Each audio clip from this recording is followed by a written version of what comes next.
Good night.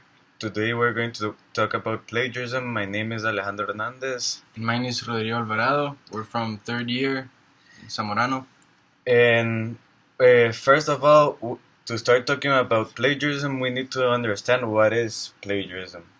The definition of many of plagiarism is when you are copying on another's work or borrowing someone else's original ideas.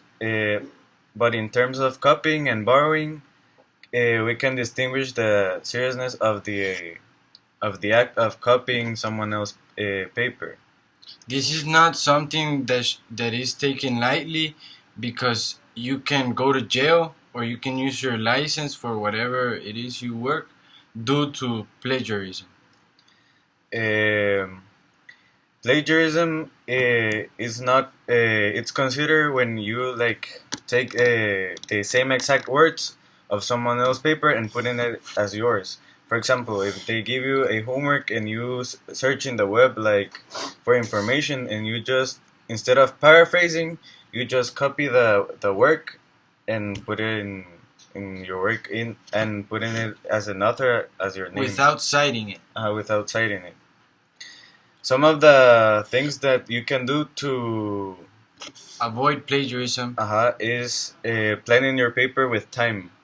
That's the best thing, because most of the time when you copy is when you don't plan your time and you are doing the things last minute.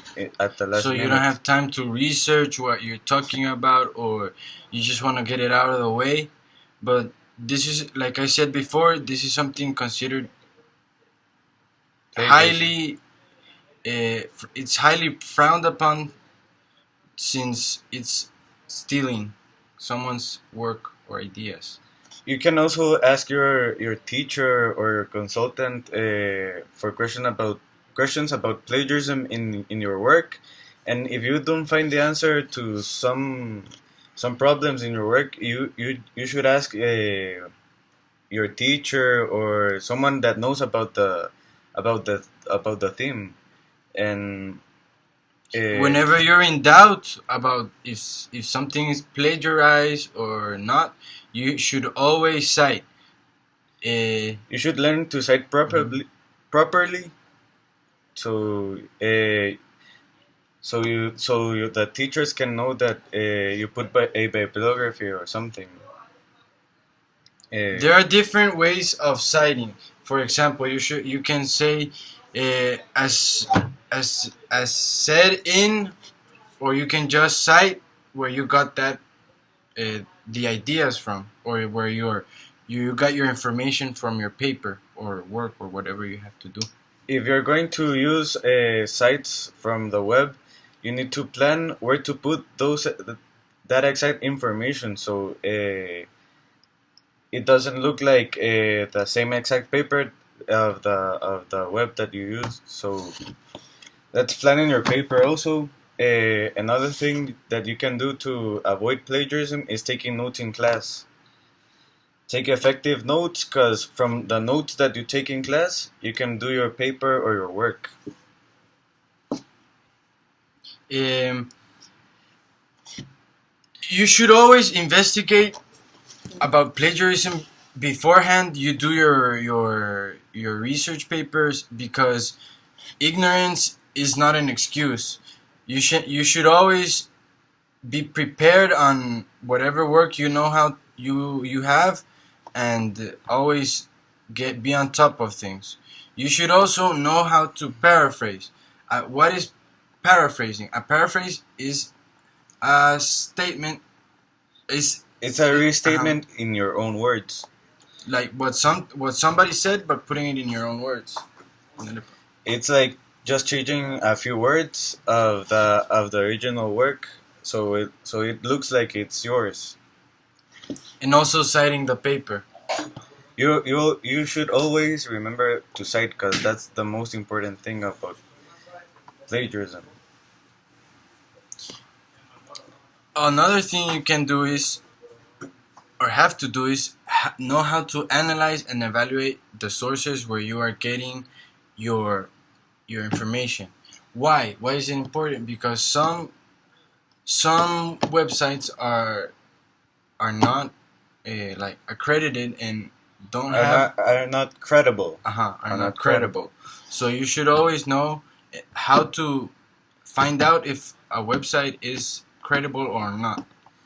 Because sometimes they may just talk about information that it's not